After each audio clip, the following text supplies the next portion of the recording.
Well, let's talk now to Michael Penn. He's the president of the Shingetsu news agency. He joins me from Tokyo. Michael, thank you for joining us. So what do you think will come out of this summit today?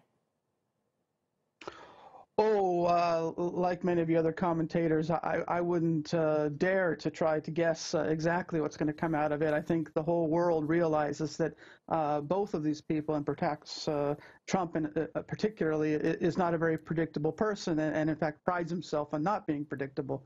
But certainly Japan is watching anxiously. I don't think that the ratings are quite as high here as they would be in South Korea, but nevertheless, there's a great deal of interest.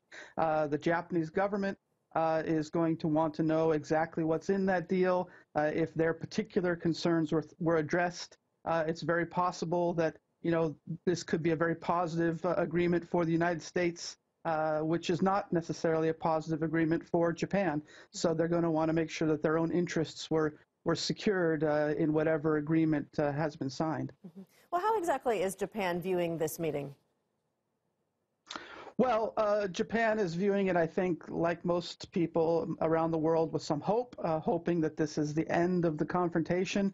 As you may remember, it was Japan that was watching these ballistic missiles flying over it just the latter part of last year.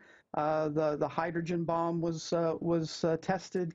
So this time a year ago, or this time 9 months ago, people were talking about bomb shelters and how to protect themselves, and if there was even any hope. So now the situation looks considerably brighter than that. But at the same time, Japan has a lot of concerns about what are the specifics of the agreement. Mm-hmm. What do you think needs to come out of this meeting for both sides to consider it a success? Well, from the Japanese point of view, it's fairly clear. They have a couple of niche issues. If we're talking about the Abe government, their position, they do need to see the abductee issue solved.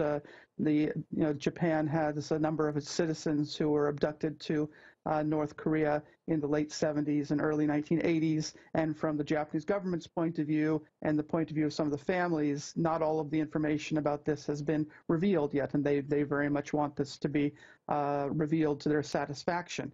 And another issue is short-range missiles. Now, short-range missiles from North Korea cannot reach the United States, but they can reach Japan.